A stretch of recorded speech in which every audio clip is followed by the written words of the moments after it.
میں گفتگو کروں گا ایمان ہی کے تعلق سے، شرک ہی کے تعلق سے، جیسی گفتگو صادق صاحب نے کی، کیونکہ اس دور میں سب سے زیادہ ضرورت ہے کہ ہم اپنے عقائد کی اصلاح کریں. اس کے علاوہ ہر وہ نیکی جو اللہ رب العالمین کو مطلوب ہے وہ اسے کرتا ہے، مگر زندگی میں صرف ایک بار وہ کسی غیر کے در پر جا کر کے سجدہ کر لیتا ہے.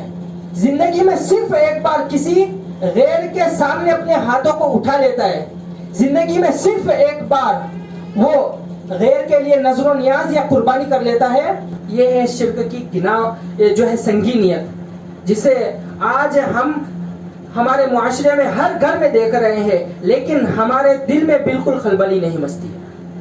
5 بتوں کے نام اللہ نے سورہ نوح میں جو ہے ذکر کیے ہیں، تو یہ 5 نام نوح علیہ السلام کے نیکوکار آدمیوں کے ہیں کہ جب ان کی وفات ہو جاتی ہے تو شیطان ان کی قوم والوں کے پاس جاتا ہے، ان کے دلوں میں وسوسے ڈالتا ہے کہ یہ تو بڑی ہستیاں تھی، ان کو ایسے ہی چھوڑ دو گے. نبی علیہ السلام سے جب حضرت عدی بن حاتم رضی اللہ عنہ سوال کرتے ہیں کہ حضور میں بھی تو عیسائیت سے اسلام میں کنورٹ ہوا ہوں، لیکن ہم تو اپنے عالموں کو، اپنے درویشوں کو رب نہیں بنائے تھے، تو پھر کیا مطلب ہے عیسائیت کا؟ تو آپ صلی اللہ علیہ وسلم نے سوال کیا. السلام علیکم ورحمۃ اللہ وبرکاتہ. وعلیکم السلام. ان الحمد لله نحمده ونستعينه ونستغفره ونعوذ بالله من شرور انفسنا ومن سيئات اعمالنا، من يهده الله فلا مضل له ومن يضلل فلا هادي له. واشهد ان لا اله الا الله وحده لا شريك له واشهد ان محمدا عبده ورسوله. اما بعد، فإن خير الحديث كتاب الله وخير الهدي هدي محمد صلى الله عليه وسلم وشر الأمور محدثاتها وكل محدثة بدعة وكل بدعة ضلالة وكل ضلالة في النار. أعوذ بالله من الشيطان الرجيم من همزه ونفخه ونفثه. بسم الله الرحمن الرحيم. إن الله لا يغفر أن يشرك به ويغفر ما دون ذلك لمن يشاء ومن يشرك بالله فقد ضل ضلالا بعيدا.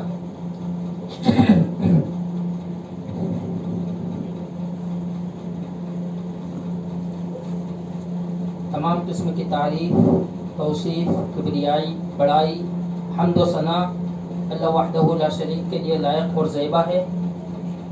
بعدہ درود اور سلام ہو تمام انبیاء کرام پر، تمام رسولوں پر، بالخصوص محمد عربی صلی اللہ علیہ وسلم پر. اللہم صلی علی محمد وعلی آل محمد کما صلیت علی ابراہیم وعلی آل ابراہیم انکا حمید مجید. اللہم بارک علی محمد وعلی آل محمد کما بارکت علی ابراہیم وعلی آل ابراہیم انکا حمید مجید.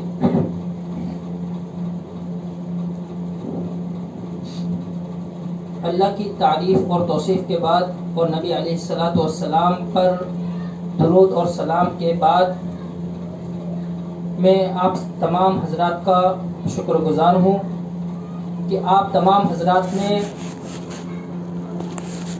ہم ناچیز کو یہاں بلایا اور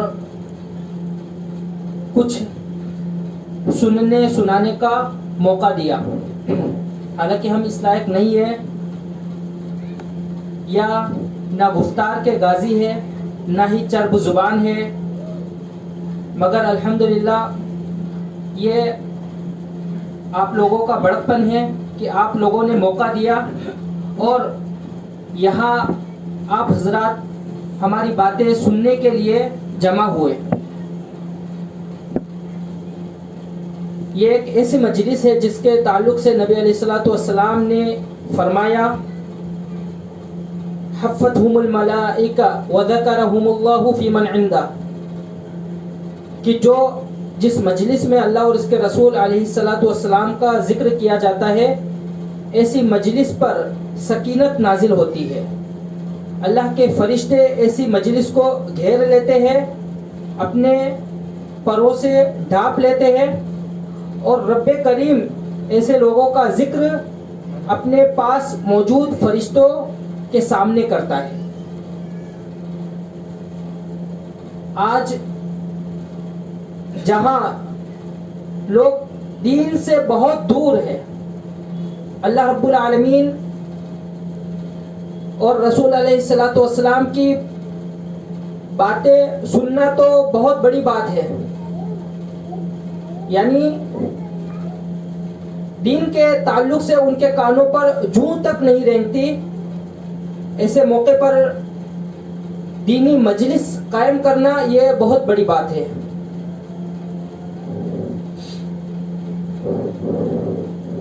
میں گفتگو کروں گا ایمان ہی کے تعلق سے، شرک ہی کے تعلق سے، جیسی گفتگو صادق صاحب نے کی، کیونکہ اس دور میں سب سے زیادہ ضرورت ہے کہ ہم اپنے عقائد کی اصلاح کریں. آپ دیکھ رہے ہیں کہ آئے دن ہم یہ خبریں سنتے رہتے ہیں کہ فلاں شخص مرتد ہو گیا، فلاں لڑکی مرتد ہو گئی، فلاں آدمی جو ہے یعنی مرتد ہو گیا ہے، فلاں لڑکی فلاں ہندو لڑکے کے ساتھ جو ہے کہیں چلی گئی. اس طریقے سے آئے دن ہم یہ خبریں سن رہے ہیں، اور اس کی سب سے بڑی وجہ یہی ہے کہ ہمارا ایمان مضبوط نہیں ہے. ہم نے دینی تعلیم نہ پڑھی ہے نہ پڑھائی ہے، ہمارے عقائد بالکل کھوکھلے ہیں. تو ضرورت ہے اس بات کی کہ ہم اپنے عقیدے کی اصلاح کریں. ایک ایسا گناہ جسے اللہ رب العالمین نے سب سے بڑا بتایا ہے، اور جس کے تعلق سے رب کریم نے بتا دیا ہے کہ اگر کوئی شخص اس کا ارتکاب کرے گا تو اس کی کوئی معافی نہیں ہے اللہ کے نزدیک. ایک ایسا گناہ جسے اگر نبی بھی انجام دے تو ان کی ساری قربانیاں، ساری کی ساری محنتیں، ساری کی ساری عبادت اللہ ضائع کر دیتا ہے. ایک ایسا گناہ کہ جسے انجام دینے کے بعد اگر ہمارے پاس پہاڑ کے برابر بھی نیکیاں ہوں تو وہ کچھ کام کی نہیں ہے. لیکن اس گناہ کو آج مسلمانوں کی اکثریت ثواب سمجھ کر کے کر رہی ہے. وہ کون سا گناہ ہے؟ آپ اہل توحید ہے، ہر کوئی جانتا ہے وہ کون سا گناہ ہے. شرک، جس کے تعلق سے اللہ رب العالمین نے فرمایا ہے کہ ان اللہ لا یغفر ان یشرک بہ ویغفر ما دون ذلک لمن یشاء ومن یشرک باللہ فقد ضل ضلالا بعیدا، کہ بے شک اللہ تعالیٰ اس بات کو ہرگز معاف نہیں کرے گا کہ اس کے ساتھ شرک کیا جائے. اس کے علاوہ دیگر گناہوں کو اللہ چاہے تو معاف کر سکتا ہے، لیکن جو اللہ کے ساتھ شرک کرتا ہے وہ دور کی گمراہی میں بھٹک جاتا ہے. میرے بھائی اور دوستو، اگر ہمارے سامنے چوری کا ذکر کیا جائے، شراب نوشی کا ذکر کیا جائے، ڈکیتی کا ذکر کیا جائے، ناچ گانے کا ذکر کیا جائے، یا زنا کا ذکر کیا جائے، اور اسی طریقے سے قتل غارت گری اور بڑے گناہوں کا ذکر کیا جائے، تو ہمارے اندر جو ہے یعنی ایک ایمانی غیرت جاگ جاتی ہے کہ نہیں یہ گناہ ہے، یہ غلط کام ہے. لیکن ان تمام غلط کاموں میں سب سے بڑا غلط کام ہے اللہ کے ساتھ شرک کرنا، اور آج یہ ہر مسلمان کے گھر میں ہو رہا ہے. ہر مسلمان جو ہے اس سے دوچار ہے، یہ اس کا ارتکاب کر رہا ہے، اور اس شرک کو دیکھ کر کے ہمارے کانوں پر جوں تک نہیں رینگتی ہے، ہمارے دل میں بالکل خلبلی نہیں مچتی ہے، ہماری ایمانی غیرت اس وقت بیدار نہیں ہوتی ہے. یہ کس وجہ سے؟ اس کی سب سے بڑی وجہ یہی ہے کہ ہم جاہل ہیں اس بات سے کہ شرک کیا ہے. تو ہمیں جاننا چاہیے کہ اللہ کے ساتھ شرک کرنا یہ کوئی چھوٹا موٹا گناہ نہیں ہے. اللہ تعالیٰ نے اس کے بارے میں جو ہے یہ فرما دیا ہے کہ کوئی شخص اللہ کے ساتھ اگر شرک کرے گا تو اللہ نے اس کے اوپر جنت کو حرام کر دی ہے. اللہ اس کے علاوہ دیگر گناہوں کو چاہے تو معاف کر سکتا ہے، لیکن شرک کو معاف نہیں کرے گا. ایک بندہ 5 وقت کا نمازی ہے، پلس نفلی نمازوں کا بھی وہ اہتمام کرتا ہے، رمضان کے روزوں کا پابند ہے، ساتھ ہی نفلی روزوں کا بھی وہ اہتمام کرتا ہے، زکوٰۃ میں اس کی کوئی کوتاہی نہیں ہے، حج اور عمرہ وہ پے در پہ کرتا ہی رہتا ہے، اور اس کے علاوہ ہر وہ نیکی جو اللہ رب العالمین کو مطلوب ہے وہ اسے کرتا ہے.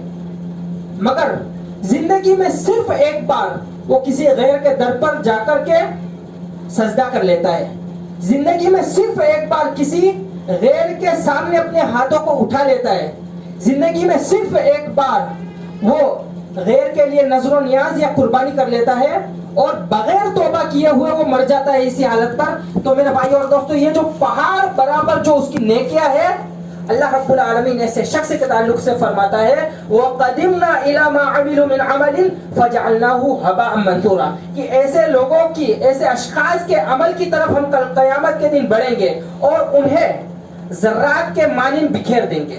یعنی اللہ کے یہاں ایسے شخص کی نیکیوں کی کوئی حیثیت، کوئی ویلیو نہیں ہے جس کی نیکیوں کے ساتھ شرک کی ادنا سی بھی ملاوٹ ہو. یہ ہے شرک کی سنگینیت. اللہ کے نبی علیہ الصلوۃ والسلام سے اللہ رب العالمین نے فرمایا وَلَقَدْ أُوحِيَ إِلَيْكَ وَإِلَى الَّذِينَ مِنْ قَبْلِكَ لَئِنْ أَشْرَكْتَ لَيَحْبَطَنَّ عَمَلُكَ وَلَتَكُونَنَّ مِنَ الْخَاسِرِينَ، کہ ہم نے یقیناً آپ کی طرف اور آپ سے پہلے والے نبیوں کی طرف یہی وحی کی لَئِنْ أَشْرَكْتَ، اگر آپ شرک کریں گے لَيَحْبَطَنَّ عَمَلُكَ وَلَتَكُونَنَّ مِنَ الْخَاسِرِينَ، کہ آپ اگر اللہ کے ساتھ شرک کریں گے تو اللہ رب العالمین آپ کے اعمال کو ضائع کر دے گا اور آپ خسارہ اٹھانے والوں میں سے ہو جائیں گے. میرے بھائی اور دوستو، آپ نبی علیہ الصلوۃ والسلام کی زندگی کو دیکھیے. آپ صلی اللہ علیہ وسلم کی زندگی بچپن سے لگا کر کے جوانی تک، جوانی سے لگا کر کے ادھیڑ عمر تک، ادھیڑ عمر اور نبوت سے لگا کر کے آپ کی وفات تک پوری کی پوری جو ہے اللہ کے نبی علیہ الصلوۃ والسلام کی پوری زندگی اللہ کی عبادت اور بندگی اور یعنی انتہائی صاف و شفاف گزری ہے. چاہے نبوت سے پہلے کی زندگی ہو، نبوت سے پہلے اللہ کے نبی علیہ الصلوۃ والسلام کو اعلیٰ اور عمدہ اخلاق کے طور پر جانا جاتا تھا. آپ کو امین اور صادق کے لقب سے لوگ پکارتے تھے کہ سچا ہے، امانت دار ہے، پاک دامن ہے، آپ کے جیسا دنیا میں کوئی نہیں ہے. اور نبوت کے بعد آپ صلی اللہ علیہ وسلم کو جو قربانیاں پیش کرنی پڑی، اللہ کے لیے جن آزمائشوں سے آپ صلی اللہ علیہ وسلم گزرے، جن مصیبتوں کے پہاڑ کو آپ نے جو ہے اپنے رب کے لیے برداشت کیا، اس کی مثال دنیا میں کہیں نہیں ملتی ہے. آپ صلی اللہ علیہ وسلم کو گالیاں دی گئی، پاگل، مجنون، شاعر، ساحر، ہر طرح کے برے القاب سے آپ کو نوازا گیا. آپ صلی اللہ علیہ وسلم کے راستے میں کانٹے بچھائے گئے، کسی جگہ سے آپ صلی اللہ علیہ وسلم گزرتے تو کوڑا کرکٹ آپ کے اوپر پھینکا جاتا، کہیں اگر نماز کے لیے آپ صلی اللہ علیہ وسلم سجدہ ریز ہوتے تو اونٹ کی اوجڑی آپ کے اوپر ڈال دی جاتی. اللہ کے نبی علیہ الصلوۃ والسلام دعوت و تبلیغ کے لیے نکلتے تو پتھروں کی بارش آپ کے اوپر کی جاتی. یہ ہے مکہ کی زندگی اور یہ آزمائشیں مسلسل جاری رہی، یہاں تک کہ آپ کو اپنے شہر عزیز سے، آپ کو مکہ اتنا عزیز تھا کہ آپ وہاں سے ہجرت جب کر رہے تھے تو یہ جذباتی الفاظ سے مکہ کو خطاب کرتے ہوئے آپ نے فرمایا کہ اے مکہ، آپ جو ہے دنیا میں سب سے بہترین روئے زمین ہے، اور اگر میری قوم مجھے تجھ سے باہر نہیں نکالتی تو میں ہرگز تجھے نہیں چھوڑتا. آپ صلی اللہ علیہ وسلم مکہ چھوڑ کر کے مدینہ ہجرت کرنے پر مجبور ہوئے اور وہاں جا کر کے بھی چین اور سکون سے نہیں رہے. آپ کو جنگوں پر مجبور کیا گیا، یہاں تک کہ جنگ احد میں نبی علیہ الصلوۃ والسلام کے رخسار مبارک سے خون کے فوارے چھوٹ پڑتے ہیں. آپ صلی اللہ علیہ وسلم کے دندان مبارک شہید ہو جاتے ہیں، یہاں تک کہ اللہ کے نبی علیہ الصلوۃ والسلام کے زبان اطہر سے یہ کلمات نکل جاتے ہیں کیف یفلح قوم شجوا نبیہم، کہ وہ قوم کیسے کامیاب ہو سکتی ہے جو اپنے نبی کو تکلیف دے. لیکن اللہ رب العالمین نے کہہ دیا لیس لک من الامر شیء، اے نبی آپ جو ہے جذباتی مت ہوئیے، اے نبی اپنے زبان سے یہ بددعا مت نکالیے، آپ جو ہے صبر کیجئے، آپ کو اس معاملے میں کوئی اختیار نہیں ہے. آپ کو اگر آپ کی قوم تکلیف دے رہی ہے تو انہیں دینے دیجئے، اپنے رب کے لیے اسے برداشت کیجئے. اللہ کے نبی علیہ الصلوۃ والسلام صبر کرتے رہے، یہاں تک کہ نبی علیہ الصلوۃ والسلام اس دنیا سے رحلت فرما گئے. آپ دیکھیے کتنی طرح کی آزمائشیں، کتنی طرح کی قربانیاں، اور اللہ رب العالمین کے لیے جو عبادتیں ہوا کرتی تھی. ام المومنین فرماتی ہے کہ نبی علیہ الصلوۃ والسلام کے پیروں میں ورم آ جاتا، اتنے لمبے لمبے قیام آپ راتوں میں کیا کرتے تھے.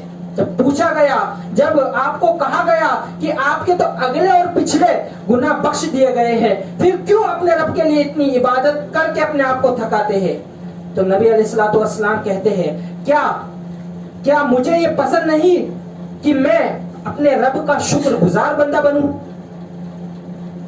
میرے بھائی اور دوستو، یہ ساری عبادت ایک طرف، یہ ساری آزمائش ایک طرف، یہ سارے امتحانات ایک طرف، اگر نبی علیہ الصلوۃ والسلام بھی اپنے رب کے علاوہ کسی اور کے لیے کسی در پہ جا کر کے ایک سجدہ بھی جو ہے کر لیے ہوتے، اگر نبی علیہ الصلوۃ والسلام کسی غیر کے سامنے دعا کے لیے زندگی میں ایک بھی بار ہاتھ اٹھا لیے ہوتے، تو اللہ فرما رہے ہیں لئن اشرکت لیحبطن عملک ولتکونن من الخاسرین۔ اے نبی، آپ بھی اگر اللہ کے ساتھ شرک کرتے تو آپ کی یہ ساری قربانیاں، ساری عبادتیں، ساری آزمائشیں، سارے امتحانات جو ہے ایک طرف، اور آپ کا شرک کا ایک ادنا سا عمل ایک طرف، لیحبطن عملک، وہ شرک کا ایک ادنا سا عمل آپ کی ساری نیکیوں پر پانی پھیرنے کے لیے کافی ہو جاتا۔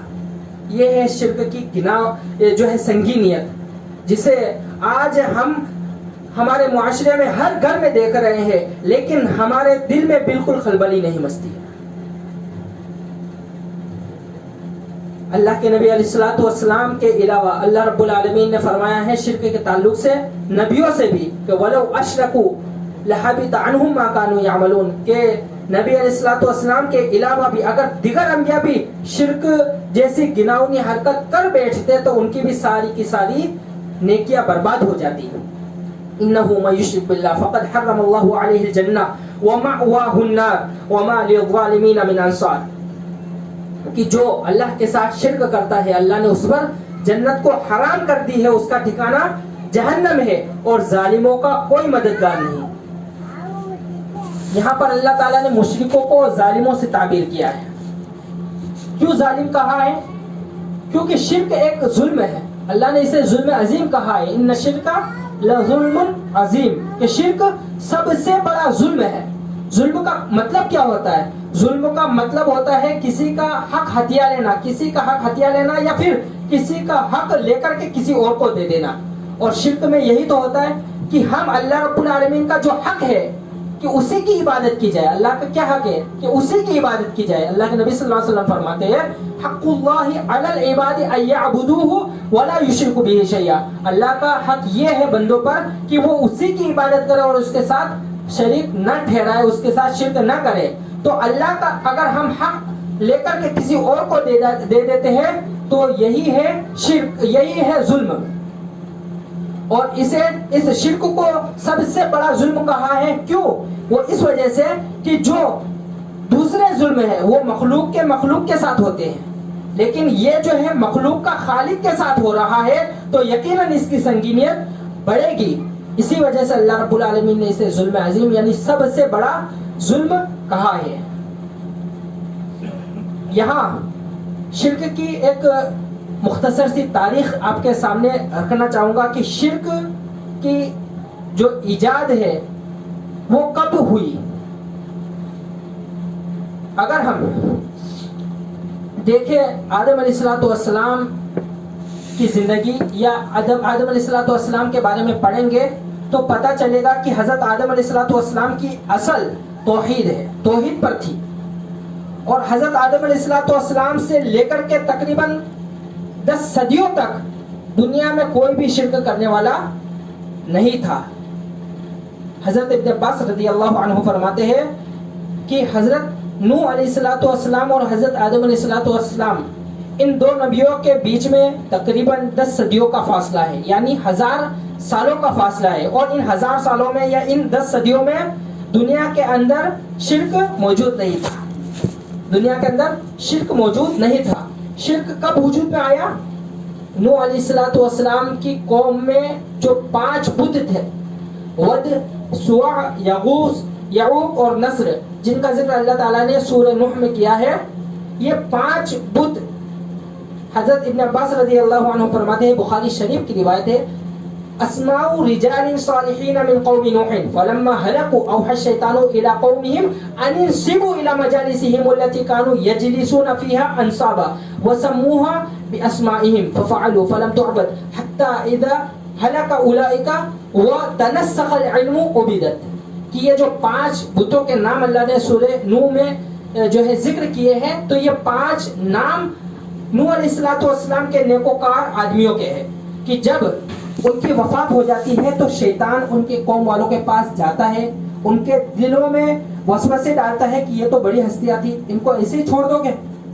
لہٰذا لوگوں نے جہاں پر ان کی مجلس جمع کرتی تھی وہاں پر ان کی تصویریں بنا ڈالی، لیکن عبادت نہیں ہوئی کیونکہ لوگوں کو معلوم تھا کہ وہ بھی ہماری طرح انسان تھے۔ جب علم چلا گیا حتی اذا ہلک اولئک وتنسخ العلم عبدت، یہاں تک کہ یہ جو نسل تھی یہ ختم ہو گئی، آئندہ آنے والی نسل آئی اور علم کی کمی ہوئی، عبدت ان کی عبادت اور پرستش شروع ہو گئی۔ شیطان نے وسوسہ ڈالا کہ یہ تو پہنچی ہوئی ہستیاں ہیں، ان کے وسیلے سے مانگو، ان کے ذریعے سے مانگو، اللہ تعالیٰ جو ہے تمہاری دعائیں قبول کرے گا۔ دھیرے دھیرے جو ہے یہ ساری چیزیں جو ہے یعنی ان کے شان میں ہونے لگے، ان کے شان میں جب غلو سے کام لیا۔ ابھی پچھلی تقریر میں بتایا گیا کہ غلو ایک ایسی چیز ہے جو اس دنیا میں سب سے پہلے جو ہے شرک کو لانے والی ہے۔ غلو ایک ایسی چیز ہے جس کے ذریعے سے دنیا میں سب سے پہلا شرک وجود میں آیا۔ اسی وجہ سے اللہ کے نبی علیہ الصلوۃ والسلام نے فرمایا ہے ایاکم والغلو فی الدین فانما اہلک الذین من قبلکم الغلو فی الدین، کہ دین میں غلو سے بچنا۔ غلو کا مطلب ہوتا ہے کسی کی بھی شان کو حد سے زیادہ بڑھا دینا۔ اللہ تعالیٰ نے جو مرتبہ کسی کو دے رکھا ہے اس مرتبے سے اونچا کسی کو مرتبہ دے دینا، یہ ہے غلو۔ تو اللہ کے نبی صلی اللہ علیہ وسلم نے فرمایا ہے کہ دین میں غلو سے بچنا، کیونکہ تم سے پہلے کے جو لوگ تھے وہ ہلاک ہوئے ہیں اسی غلو کی وجہ سے۔ نوح علیہ السلام کے قوم میں جو سب سے پہلے یعنی شرک کو وجود میں لانے والے ہیں وہ کس وجہ سے؟ وہ غلو کی وجہ سے، یعنی دیکھا کہ ہاں نیک لوگ تھے، نیک لوگوں کی تصویریں بنا ڈالی، پھر دھیرے دھیرے ان کے وسیلے سے مانگنا شروع کر لیا، پھر دھیرے دھیرے ان کی پوجا پاٹ شروع کر دی، ہر وہ عبادت جو اللہ کے لیے ہونی چاہیے ان کے لیے ہونے لگ گئی۔ اور آج نبی علیہ السلام کی امت میں بھی کیا ہو رہا ہے؟ یہی ہو رہا ہے۔ نبی علیہ السلام نے کیا فرمایا؟ لا تطرونی کما طرت النصارى ابن مریم انما انا عبد فقولوا عبد اللہ ورسولہ، کہ مجھے حد سے مت بڑھا دینا جس طریقے سے عیسائیوں نے عیسیٰ علیہ السلام کو حد سے بڑھا دیا تھا۔ میں تو اللہ کا بندہ ہوں، تو مجھے اللہ کا بندہ اور اللہ کا رسول کہنا۔ لیکن آپ دیکھیے کہ عیسائیوں نے عیسیٰ علیہ السلام کو جو ہے اللہ کا بیٹا ہی کہا، یہ بہت بڑا غلو ہے۔ لیکن عیسائیوں نے عیسیٰ علیہ السلام کو اللہ کا بیٹا ہی کہا۔ نبی علیہ السلام کے فرمان کے باوجود امت محمدیہ نے محمد صلی اللہ علیہ وسلم کو اللہ کا بیٹا نہیں بلکہ بذات خود خدا بتا دیا۔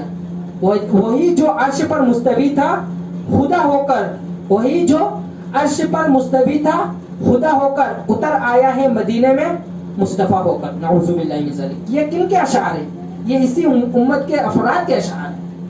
پھر نبی صلی اللہ علیہ وسلم کے بارے میں طرح طرح کے باطل عقائد گڑنے لگ گئے کہ نبی صلی اللہ علیہ وسلم نورانی مخلوق ہے، نور من نور اللہ ہے، اللہ تعالیٰ سراپا نور ہے، تو اللہ ہی کے نور کے ایک ٹکڑے ہیں۔ اللہ کے نبی صلی اللہ علیہ وسلم بشر نہیں ہے، آپ صلی اللہ علیہ وسلم کا کوئی سایہ نہیں ہے، آپ صلی اللہ علیہ وسلم مختار کل ہے، یعنی ہر چیز کا اختیار اللہ رب العالمین نے آپ کو دے دیا ہے۔ آپ صلی اللہ علیہ وسلم عالم الغیب ہے، جبکہ یہ صفت صرف اللہ رب العالمین کی ہے۔ تو یہ ساری جو ہے چیزیں جو اللہ کی ہے، اللہ کی خوبیاں ہیں، وہ ساری خوبیاں آج نبی علیہ السلام کو دی جا رہی ہے۔ تو سبب کیا بن رہا ہے؟ سبب بن رہا ہے غلو، یعنی کہ آپ صلی اللہ علیہ وسلم کے مرتبے کو جو اللہ نے آپ کو دیا ہے اس سے زیادہ بڑھا دینا۔ پھر بزرگوں کی شان میں، بزرگوں کی بھی شان میں طرح طرح کے جو ہے یعنی غلو کیے جا رہے ہیں۔ اگر کوئی آدمی ہمارے سامنے مرتا ہے، آنے والی جو پیڑھی آتی ہے وہ ان کے تعلق سے طرح طرح کے جو ہے قصے، کہانیاں، کرامات جو ہے گڑنے لگ جاتی ہے کہ ان کی یہ کرامت ہے، ان کی یہ قصے ہیں، ان کے بارے میں ایسا ایسا ہے۔ یہ جو ہے یہ ساری چیزیں جو ہے غلو ہے، اور غلو کے ذریعے سے جس طریقے سے شیطان نے پچھلی امتوں کو برباد کیا، اس امت کو بھی برباد کر رہا ہے۔ اسی وجہ سے اللہ کے نبی علیہ السلام نے فرما دیا ہے کہ ایاکم والغلو فی الدین، کہ دین میں غلو سے بچنا، کیونکہ تم سے پہلے کے لوگ تھے وہ غلو کی وجہ سے ہی برباد ہو گئے ہیں۔ تو یہ ہے شرک کی تاریخ کہ نوح علیہ السلام کی یعنی قوم میں اس کا آغاز ہوا اور اس کا سبب بنا غلو. شرک کے اقسام اگر اس پر جو ہے بات کی جائے تو کئی سارے اقسام ہیں. مثال کے طور پر شرک دعا میں بھی ہوتا ہے. مشرکین مکہ کیا کیا کرتے تھے؟ فَإِذَا رَكِبُوا فِي الْفُلْكِ دَعُوا اللَّهَ مُخْلِصِينَ لَهُ الدِّينَ فَلَمَّا نَجَّاهُمْ إِلَى الْبَرِّ إِذَا هُمْ يُشْرِكُونَ. کہ جب کشتیوں میں سوار ہوتے ہیں تو اللہ رب العالمین کے لیے عبادت کو خالص کرتے ہوئے اللہ سے دعا کرتے ہیں. یعنی جب کشتیاں ہلنے لگ جاتی، سمندری طوفان میں پھنس جاتی تو اللہ رب العالمین سے ہی دعا کرتے ہیں. لیکن جب اللہ رب العالمین ان کو نجات دے کر کے زمین پر لے آتا فَلَمَّا نَجَّاهُمْ إِلَى الْبَرِّ اِذَا هُمْ يُشْرِكُونَ، تو شرک کرنے لگ جاتے، پھر غیروں سے مانگنے لگ جاتے، اپنی دیوی دیوتاؤں سے یا مورتیوں سے جو ہے وہ مانگنا جو ہے شروع کر لیتے. تو دعا میں بھی شرک ہوتا ہے. اسی طریقے سے شرک عبادت میں بھی ہوتا ہے. آج جو شرک ہو رہا ہے یعنی چاہے نظر و نیاز ہو، چاہے قربانیاں ہو، چاہے سجدے ہو، یہ ساری چیزیں عبادت ہے. اور اللہ نے فرمایا ہے وَاعْبُدُوا اللَّهَ وَلَا تُشْرِكُوا بِهِ شَيْئًا، کہ اللہ ہی کی عبادت کرو اور اللہ کے ساتھ شرک نہ کرو. شرک اطاعت میں بھی ہوتا ہے. اطاعت میں اللہ کے نبی علیہ السلام یا اللہ رب العالمین نے قرآن میں فرمایا ہے یہود و نصارہ کے بارے میں وَالَّذِينَ اتَّخَذُوا مِن دُونِهِمْ أَوْلِيَاءَ لَا نَعْبُدُهُمْ وَالَّذِينَ اتَّخَذُوا أَحْبَارَهُمْ وَرُهْبَانَهُمْ أَرْبَابًا مِن دُونِ اللَّهِ، کہ ان لوگوں نے اپنے درویشوں کو، اپنے عالموں کو اللہ کے علاوہ اپنا رب بنا لیا. تو رب بنانے کا کیا مطلب ہے؟ یہاں پر اللہ کے نبی علیہ السلام سے جب حضرت عدی بن حاتم رضی اللہ عنہ سوال کرتے ہیں کہ حضور میں بھی تو عیسائیت سے اسلام میں کنورٹ ہوا ہوں، لیکن ہم تو اپنے عالموں کو، اپنے درویشوں کو رب نہیں بنائے تھے، تو پھر کیا مطلب ہے عیسائیت کا؟ تو آپ صلی اللہ علیہ وسلم نے سوال کیا کیا تمہارے عالم، تمہارے درویش لوگ اگر کسی حرام چیز کو حلال بنا لیتے تو کیا تم اسے حلال نہیں مان لیتے؟ کسی حرام کو جو ہے حلال بنا لیتے، حلال نہیں مان لیتے، اور کسی حلال کو حرام بنا لیتے تو کیا تم اسے حرام نہیں مان لیتے؟ انہوں نے فرمایا ایسا تو تھا. تو آپ صلی اللہ علیہ وسلم نے فرمایا کہ یہی ان کو رب بنانا ہوا. اگر کوئی شخصیت ہمارے سامنے ہے، کوئی پیر کی، ولی کی، یا کسی بھی بڑی سے بڑی شخصیت کی ہستی ہمارے سامنے ہے اور اس کی ہر چیز کو ہم ایکسیپٹ کر رہے ہیں، چاہے وہ غلط کہہ رہا ہو چاہے صحیح، تو یہ گویا کہ اس کو رب بنانے کے مترادف ہے اور یہ ایک طرح سے شرک ہے. اسی طریقے سے شرک کی ایک قسم یہ بھی ہے کہ قصد و ارادہ میں شرک ہے. قصد و ارادہ میں شرک یعنی جن اعمال کے ذریعے سے ہمیں آخرت کی کھیتی کرنی چاہیے، آخرت کو چاہنا چاہیے، ان اعمال کے ذریعے سے ہم دنیا طلب کر رہے ہیں. اللہ تعالیٰ فرماتے ہیں من کان یرید الحیات الدنیا وزینتها نوفی الیہم اعمالهم فیہا وہم فیہا لا یبخسون، کہ جو شخص دنیا چاہتا ہے، دنیا کی رنگینیاں چاہتا ہے اپنے اعمال کے ذریعے سے، تو ہم ان کے اعمال کا جو ہے پورا بدلہ ان کو دنیا ہی میں دے دیتے ہیں. لیکن آخرت میں ان کے لیے کوئی بھی نہیں ہے، صرف اور صرف آگ ہے. ان کے لیے کچھ بھی نہیں ہے سوائے آگ کے، کیونکہ ان کے عمل ضائع ہو چکے ہیں. اگر ہم نماز پڑھ رہے ہیں اور نماز کے ذریعے سے ہماری خواہش یا ہماری طلب یہ ہے کہ اس کے ذریعے سے ہم اپنا کوئی دنیاوی مفاد نکالیں، اگر ہم جو ہے صدقات اور خیرات کر رہے ہیں، زکوٰۃ دے رہے ہیں، اللہ کے راستے میں خرچ کر رہے ہیں لوگوں کی واہوائی لوٹنے کے لیے، ہم کوئی بھی نیکی کا کام کر رہے ہیں شہرت طلبی کے لیے، دنیا طلبی کے لیے، دنیا کی زینت کے لیے، تو یہ بھی ایک طرح سے شرک ہے اور اس کا بدلہ اللہ دنیا میں تو دے دے گا لیکن آخرت میں اس کا کوئی ثواب ہمارے لیے نہیں رہے گا. اسی طریقے سے شرک کی ایک قسم یہ بھی ہے کہ ہم جیسی اللہ سے محبت ہونی چاہیے وہ محبت ہم کسی غیر سے کریں. اللہ قرآن میں فرماتے ہیں وَالَّذِينَ اتَّخَذُوا مِن دُونِهِمْ أَوْلِيَاءَ، اللہ قرآن میں فرماتے ہیں وَمِنَ النَّاسِ مَن يَتَّخِذُ مِن دُونِ اللَّهِ أَندَادًا يُحِبُّونَهُمْ كَحُبِّ اللَّهِ، کہ لوگوں نے اللہ کے علاوہ کچھ معبود مقرر کر رکھے ہیں کہ جن سے وہ محبت کرتے ہیں ویسی محبت جیسی اللہ رب العالمین سے ہونی چاہیے. حالانکہ جو ایمان والے ہوتے ہیں والذین آمنوا اشد حبا للہ، جو ایمان والے ہوتے ہیں وہ جو ہے اللہ رب العالمین سے سخت ترین محبت کرتے ہیں. تو اگر جیسے مثال کے طور پر اللہ رب العالمین کا اگر فرمان سنے کوئی شخص کہ اللہ نے یہ فرمایا ہے تو ہمارے دل میں کچھ بھی نہیں ہوتا. لیکن اگر کسی غیر کا نام آ جائے کہ فلاں پیر صاحب نے یہ فرمایا ہے تو فوراً ہلچل مچ جاتی ہے. ہم یہ کہیں کہ اس کام سے اللہ ناراض ہوتا ہے تو کچھ بھی نہیں ہوتا ہمارے دل میں. لیکن اگر یہ کہا جائے کہ فلاں پیر اس سے ناراض ہوتے ہیں, فلاں ولی ناراض ہوتے ہیں, فلاں جو ہے بڑی شخصیت ناراض ہوتی ہے, تو فوراً جو ہے ہم ڈر جاتے ہیں, کانپ جاتے ہیں. تو یہ گویا کہ ہم جو محبت, جو احترام, جو خوف اللہ کے لیے ہونا چاہیے وہ کسی غیر کے لیے کر رہے ہیں. تو یہی جو ہے محبت میں بھی شرک ہوتا ہے. یہ جو ہے شرک کے کئی سارے اقسام ہیں, اور یعنی بات لمبی چوڑی ہو گئی ہے اور بہت زیادہ کافی وقت بھی ہو گیا ہے. اسی پر میں اکتفا کرتا ہوں. اللہ سے دعا ہے اللہ رب العالمین ہمیں ہر طرح کے شرک سے بچائے. اللہ رب العالمین ہمیں توحید پر قائم اور دائم رکھے.